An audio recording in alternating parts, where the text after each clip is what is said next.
Pozdravljeni, z vami sem Minka in danes bomo govorili o čustvih v glavnem. Zadnjič smo gledali risanko z naslovom Inside Out. In menda pride zdaj v juniju nov del, se pravi drugi del. V glavnem, zgodba risanke gre na ta način. Saj verjamem, da ste gledali, ampak samo da obnovim. Dojenček se rodi in prvo čustvo, ki se pokaže, je radost. Ime tej radosti je Joy. In ona je radostna in vesela. In potem pride, se pokaže, da je jeza, ko začne jokati, in potem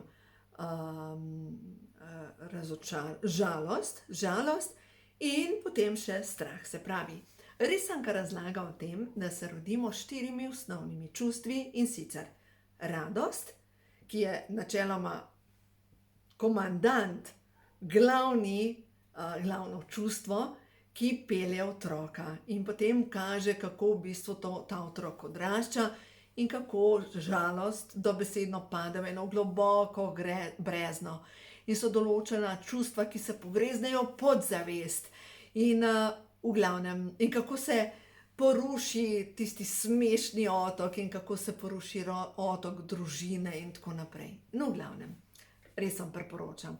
Risanka Inside Out. No, in v glavnem, in potem smo se pogovarjali in v glavnem jaz to pri meni v družini in sem rekla, moje osnovno čustvo je radost. Radost, enostavno mene šofira radost.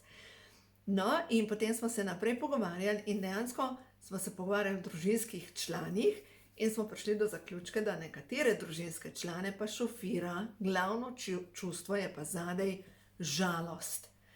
Jeza, žalost. Ampak, zdaj pa kaj v tem primeru narediti, če je vaše glavno čustvo žalost? Veste, žalostni, enostavno, če je človek žalosten, nima te življenjske iskre. Ko žalost, karkoli žalost se dotakne v tej risanki, enostavno postane žalostne barve in je tako, kar megla jo zagrne. No, in danes sem pa imela na svetovanju eno gospo, ki pa dejansko v svojem življenju predeluje prav žalost. No, in tisto, kar se je pokazalo, je pa nekako sporočilo verjetno tudi za vas, ki tole poslušate. V glavnem, jaz sem že dalj časa razmišljam o tem, kako v bistvu imamo neke sprožilce, tako kot bi pritisnil na petelina na pištoli, sprožilec, ki povzroči, da občutiš neko čustvo. Se pravi, ali pa kot bi pritiskal na tipke, pa pride ven določen ton. In do česar sem prišla preko svetovanj, sem prišla do zaključka, da je v bistvu razočaranje tisto čustvo, ki pritisne na petelina in potem občutiš žalost, razočaranje nad ljudmi. No, danes so pa s to gospo prišle, da je pa dejansko to razočaranje nad ljudmi pogojeno še z enim drugim čustvom in je energija izdaje. Energija, izdaje. Se pravi, na nek način, ne vem, je prišla v službo, ki je bilo predstavljeno, kako bo in sploh, in na koncu je pristala v eni kleti, kjer dela ene stvari za službo. Se pravi, predstavljeno je bilo, da bo delala z ljudmi, na koncu je v enem skladišču. Razočaranje.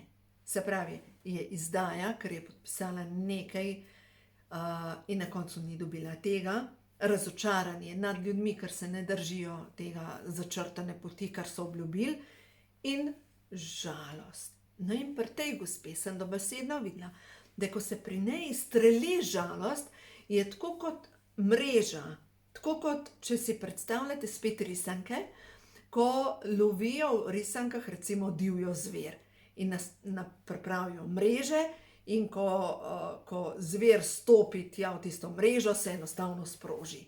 No, ravno tako je pri njej.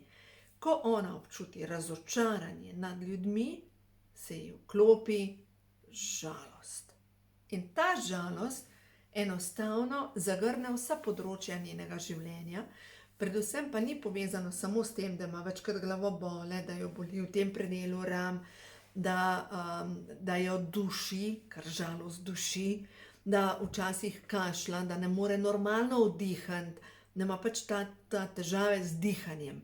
In seveda, vse skupaj, od tukaj od žalosti naprej je pa šele jeza. Se pravi, za moje pojme je eno, drugo, tretje čustvo in ko pridemo do žalosti in ko smo pa v žalosti in nemoči, se pa zbudi jeza, tako kot pri majhnem otroku, ki je nemočen in začne cepetati in se meče po tleh in tuli in nekoga udari in tako naprej, ker je nemočen. No in v glavnem je v bistvu kot neko zaporedje, kot nek domino efekt, ki potegne za sabo. Se pravi, če bo ta gospa šla z zdravilno molitvijo dekodiranja čistiti, samo jezo ne bo nikamor prišla, ker je treba vzroke počistiti. No in v glavnem, ne vam povem, da ta gospa je z mano že v moji šoli in da v glavnem zdaj je prišla samo še do tega, da še to žalost počisti in da se že lahko smeje in da občuti radost in tako naprej. In če vas kliče, v tem primeru vpište se, zdaj le pripravljam 6-tedenski tečaj hujšanja, pa ni samo tečaj hujšanja, je preoblikovanje notranjosti, s tem, da se dejansko preoblikuje potem zunanjost, ker je pač naše telo zemljevid naših čustev in kakor hitro mi počistimo notranjo žalost, se to odraža kot zunanja vitalnost. No in pri njej je zanimivo, ona ima tako postavo, da glej in se čudi. V glavnem, gospa, tako za v penzijo, ona ima postavo kot ena, ne vem, 35-letnica. Wow! Pač dejstvo je, da se da vse spremeniti. Ko vi počistite svoje kode, in to vam pomagam preko pač tudi teh vodenih meditacij, se dobesedno v vašem življenju začne dogajati čudež transformacije. No, zdaj pa gremo na tele čustva. Želim vam povedati čez zgodbo. Ta gospa predeluje eno življenje, ki je povezano z izdajo. Izdaja, povezana je z vojsko, povezana s programom Moram se boriti. In za druge ljudi moram dati življenje. In seveda ona zdaj vztraja v službi, kjer bi že razumen človek dejansko dal odpoved. In tudi, če imate vi za obljubo, da morate za nekoga dati življenje in se odpovedati svoji moči, je verjetno, da boste obtičali ali pa ste obtičali v nekem odnosu, ki veste, da ni zdrav za vas, ampak enostavno je zadaj zaobljuba na dušni auri. No, kako to počistite?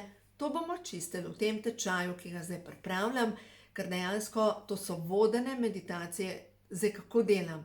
To, kar gre skozi mene, jaz vam ne morem povedati, verjamem, da dobivam sporočila o vodstvu moje duše.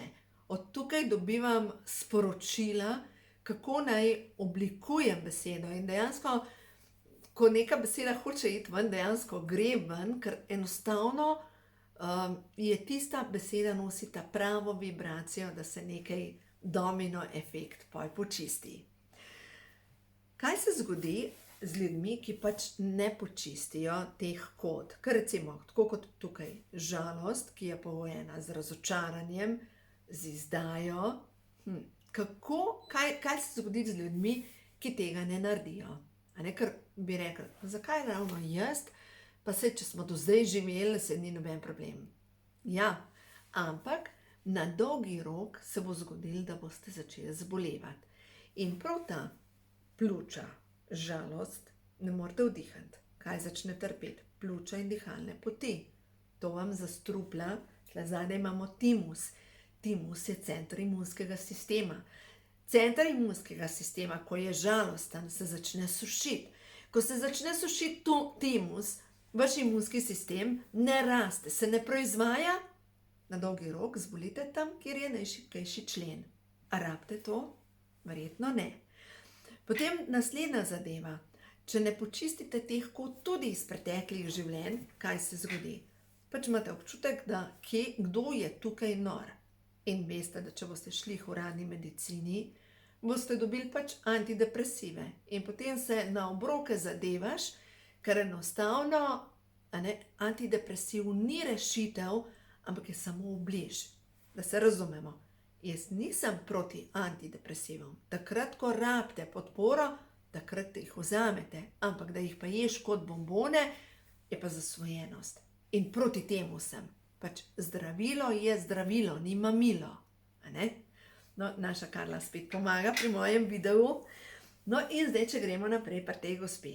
Ko sva midve šle pol to počistiti, ker na osebnih svetovanjih pač delam tudi terapijo, se je dejansko izkazalo, da ima to energijsko mrežo žalosti čez dušno avro in je vpliva na slabši vid. Dobesedno megla, z meglo, meglen pogled. In kaj je danes popularen? Skoraj vsak ta drug ima sivo mreno. A veste, sploh v starosti. Ker siva mrena je pa povezana dejansko s tem, da nečesa ne moreš odstraniti. Da ti tako zameglil pogled, da ne moreš več videti. No, zdaj pa gremo še naprej. Ko vi počistite te podzavestne kode, ne samo da shujšate, to je prva zadeva, ampak druga stvar je, vid se izboljša.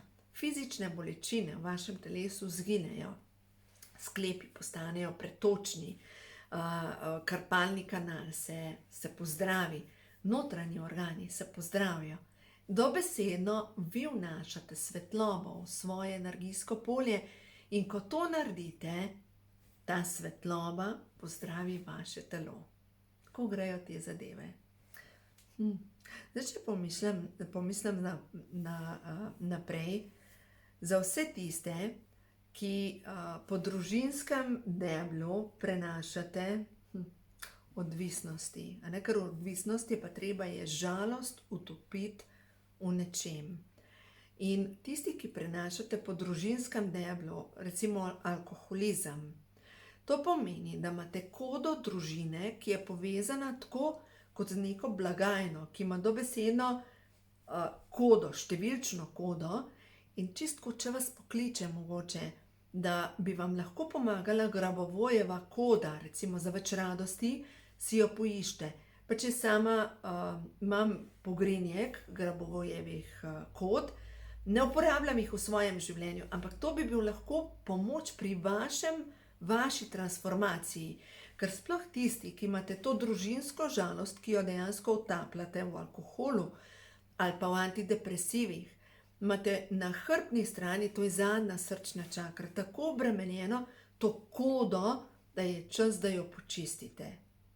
In jo lahko, eno je z zdravilno molitvijo dekodiranja, s ponavljanjem Grabovojevih kod in v vsakem primeru s čiščenjem energijskega polja. No, to bomo pa delali v tečaju, ki ga zdaj pripravljam.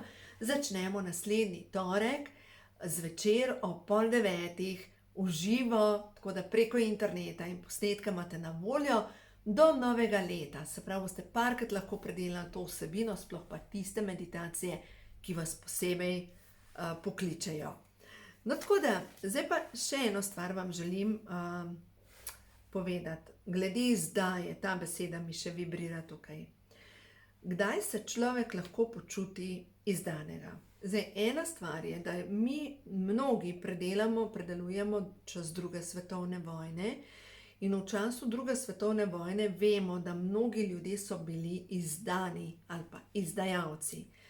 In to pomeni, da je neka koda izdaje v vas. In sploh, če se po družinskem deblu prenašajo, da so bili v bistvu v času druge svetovne vojne neki poboji, da je nekdo izdal nekoga in tako naprej. Pomeni, da imate vi v svojem energijskem polju izdajo kot kodo, ki potem seveda privlači na sebe še več takih situacij in iz tega ven pridete: razočarana sem nad ljudmi. In ko smo razočarani nad ljudmi, vem, da lahko preberete v razni literaturi, da razočaranje pride s pričakovanji in če ne pričakuješ, nimaš razočaranja. Ampak razočaranje nad ljudmi je povezano tudi s tem, da nekdo lahko govori eno, resnica je pa čisto druga. In je tako globoko razočaranje tisto, kako si mogel. Naslednje razočaranje, vsi tisti, ki predelujete nezvestobo v družini, v zakonu.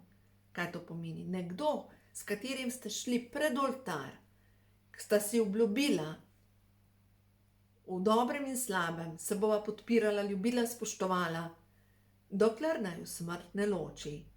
In potem začne gledati čez plot, skače čez plot in kaj vi občutite? Kako moraš, če odkrijete? Kako moraš? Zato, ker nekoč vam je obljubil resnico, spoštovanje in tako. In če ti osebo spoštuješ, če je ne ljubiš več, ji pač poveš.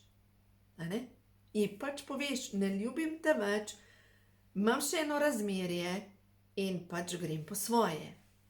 Vam tukaj zdaj še eno zgodbo povem.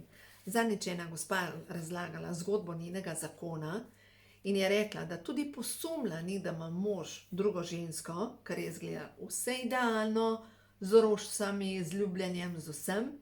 In sta bila na nekem dogodku, prideta domov, pa se obrne k njej pa reče, a ja, sam to poveš, da ne grem s tabo na dopust. Imam drugo žensko. Tako, jaz ne slišim prav. A veste, eno stvar, ko vi, če začutite, da nekaj ni v redu v zakonu, se morate vprašati, prva stvar, a so ti občutki moji, se pravi, če je povezano z mojo podzavestjo, zakaj vam zdaj to govorim? Če je povezano s tvojo podzavestjo, vam povem primer iz mojega zakona. Kupovala sva nov avto, pač nisem, malo premalo sem se pozanimala, kaj sva kupovala. Kupila sva zelo drag športni avto in pač bilo je rečeno, da je to prostor za 4. Na koncu, tisto, kar sva res kupila, je bil dvosed in prostor odzadaj za enega dojenčka v lupinci. Pač tako, kako si mogel, pač dobesedno, ta program moj se je vklopil, kako si mogel, pač peljal si me ženo čez vodo. Zdaj nekateri se pa ne gre za avto, se pa gre za varanje. Peljal si me ženo čez vodo, peljala si me ženo čez vodo. Da se razumemo, tudi ženske to delajo in poznam kar nekaj žensk, takih manipulatork, ki živijo dvojno življenje in obračajo moške okrog sebe, pač, a ne? In zdaj, če imate kodo v sebi, se pravi razočaranja nad ljudmi, ste tako, kot bi hodili z velikim jumbo plakatom, če je kdo, ki bi rad, pač iščem nekoga, ob katerem bom občutila še več razočaranja. Dokler pač ne počistiš te kode svoje oglasne deske, privlačiš ljudi, ki ti dajo priložnost, da občutiš še več razočaranja in zdaj, če je to sprožilec, naprej zaradi tega občutiš žalost. In obsediš, žalostna žabica sredi mlake in se smiliš sama sebi. In zato je tako pomembno, da gremo pač počistiti te kode, kaj imamo tam zadaj, ker šele ko to počistimo, potem lahko pridemo v svojo moč in ko pridemo v svojo moč, dejansko lahko začnemo žareti to, kar je na koncu koncev ženska boginja. No, pa pojmo mehna ženska, ki je boginja, ženska, ki je kraljica. Kakšna je? Ženska, ki je kraljica, posluša svoje notranje vodstvo. To je iz knjige, ko imajo moški hormoni žur. Zaveda se, da je njena duša ves čas šepeta, česa si želi še več. Občuti stik sama s seboj. Ženska, ki je kraljica, z ljubeznijo skrbi zase. Zaveda se, da lahko deli, kar ima v izobilju. Zaveda se, da z vso srečo, ki jo občuti ona sama, bolj lahko srečuje druge. Ko se nasmehne, se ne nasmehne zato, ker se to od nje pričakuje, temveč, ker v njenih prsih njena duša poje od sreče. No pa ne bo mogoče to današnje sporočilo, najdite način, kako bo vaša duša pela od sreče, ker vi, ti, ki tole poslušaš, si boginja na zemlji, si kraljica v svojem kraljestvu in vse to, kar ne spada v tvoje kraljestvo, dovoli, da odide na ljubeč, na miren način, zato ker tvoje kraljestvo je kraljestvo miru. Tako da vnesi to v svoje življenje, ja, tečaje pa delam zato, da se v vašem življenju poveča kraljestvo miru. Uživajte!